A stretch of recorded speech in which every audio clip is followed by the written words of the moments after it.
Hey, we're Chips and Salsa. In this video, we're going to talk about how to homeschool during the pandemic.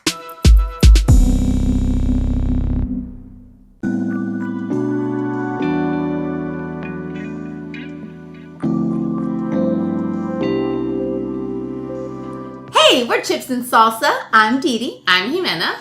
And today's video, we're talking about homeschooling during the pandemic. It's a new school year, 2020-2021. Yes, we're so grateful that you are here in our channel. We are two homeschool moms that bring you fun, practical, and encouraging tips. So hit that subscribe button if you like this video and check us out on social media. We're on Instagram and Facebook. All right, so let's get started. Everybody says, well, you are already prepared because you homeschool, you've been homeschooling, so it really isn't that different for you, right? Wrong. It is different. It was very different. I mean, obviously, having our kids at home maybe gave us a little bit of, an advantage. But really, we're used to being out and having field trips and doing things that are awesome. And we didn't get to do that. Now we have to be more awesome. If you haven't already seen our back to school video, go ahead and check that out. We're going to link that. And we have other great back to school videos to help you get motivated. Yes, and we have a great one on distance learning versus homeschooling. So right now we're actually talking to the homeschoolers, not necessarily people who are doing distance learning, although maybe some tips will help you with this. But it's for people that are actually intentionally homeschooling during this pandemic, which, like we said, it's still hard. Let's get into our tips. Yeah, let's do it.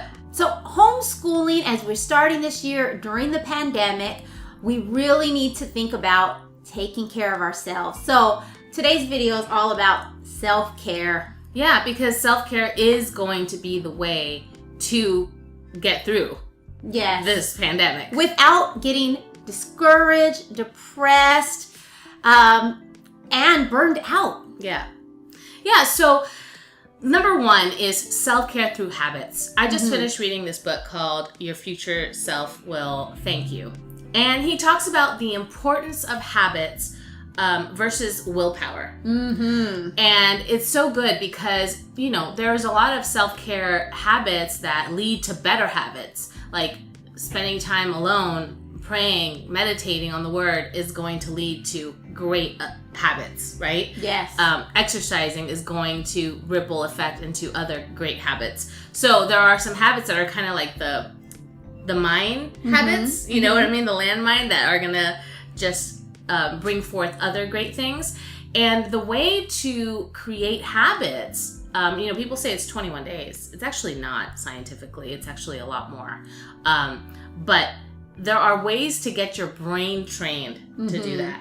And one of the ways is like you have a cue and then you have the activity and the reward. Yes. Right? So your cue could be your alarm clock, right? Your activity is you get up to exercise. Right. And your reward can be a cup of coffee afterwards. That's what I do. There you go. So, and your brain starts like actually sending triggers. And, I have that happens to me at night. Like I put on my robe and that's like my brain's cue immediately. And then I want to wash my face and do my whole oil cleaning routine, which we have in another video, by the way.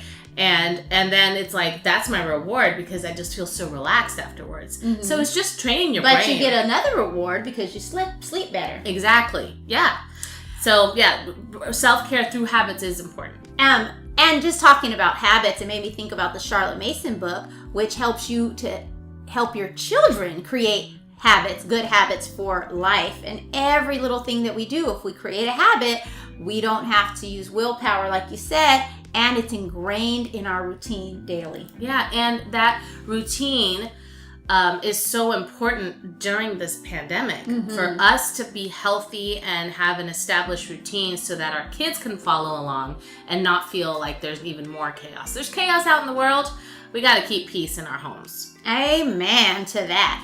So along those same lines, thinking about your morning routine, your night routine, your chore routine, all of these things really do make the flow of the day easier and better. Absolutely.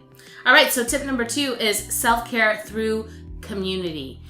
Yes. If you follow us, you know that we are all about community. Yeah, and because of the quarantine and a lot of social distancing, maybe you're not seeing all the same people that you used to see. You're not having those park days that you used to have. So we're really encouraging people to have a quarantine bubble. That's been probably the hardest thing, right, for us during this pandemic. Like when we were not seeing each other for weeks during co-op, and I did realize this, but it hit me really hard when that was taken away. Yeah. Because it was like, wow, this was really the foundation of my homeschooling. And co-op over Zoom is not as fun. Oh, no. Although you can get creative, and if you're still very much about social distancing, then, we encourage you to do that. In fact, we had our little co-op mom coffees because we were used to seeing each other on Mondays. So we said, you know what, let's keep it up during the actual shutdown. Let's get together on Mondays to have coffee just so we can catch up. Yeah. And that really gave me life. I looked forward to it. And the kids were doing their learning center over Zoom. So right. It was the perfect time.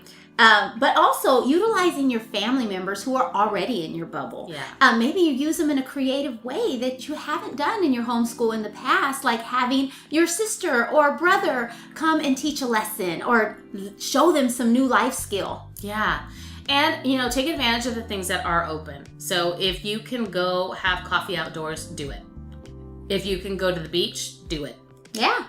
We hope that you would get creative about who's in your community and how to utilize your community. Another idea I had is utilizing grandparents maybe through letters or through the computer and Zoom, so that for history lessons or culture lessons. Yeah, that is a great idea. Not only that expands your community, but also how great is it to utilize those people who maybe have to be quarantined, like your grandparents, like the kids' grandparents or your grandparents. And then finally, self-caring through fun. I'm trying to be fun. I know, and it's hard to think about these fun things, but there are things that are still open, like the beach and some restaurants that are still outdoors, and so take advantage of that and do it when you can. And utilizing games and some more creative things. I know like our PE class probably won't come back, so maybe letting the kids do some kind of fun workouts or going on hikes and things like that in replacement. Yeah. And I think using documentaries, and we always encourage this anyway, but I think that, like you had said, it's really important to tap into our creativity during this time and really change things up as much as we can, but without like disrupting, our entire vision, so that, things don't become so monotonous during lockdown. One of the ideas I had come up with yesterday was creating a reward system for some Starbucks outings. You know what? We have teens and tweens, and all of a sudden Starbucks is super important. Oh, yeah.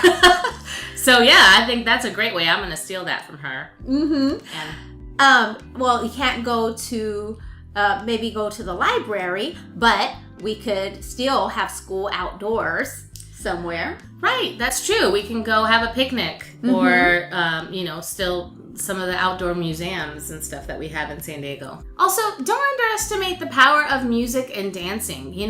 Taking a dance break all of a sudden in the middle of the day, or, I don't know, doing a fun dance workout with your kids, or you just doing a fun workout.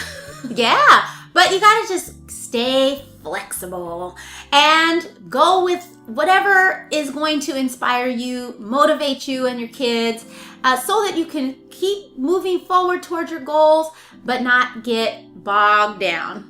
We hope these tips have helped you. We're coming from the perspective of California, where it's pretty tight down here. Yeah, and so whatever state you're in, find out what you can do and explore.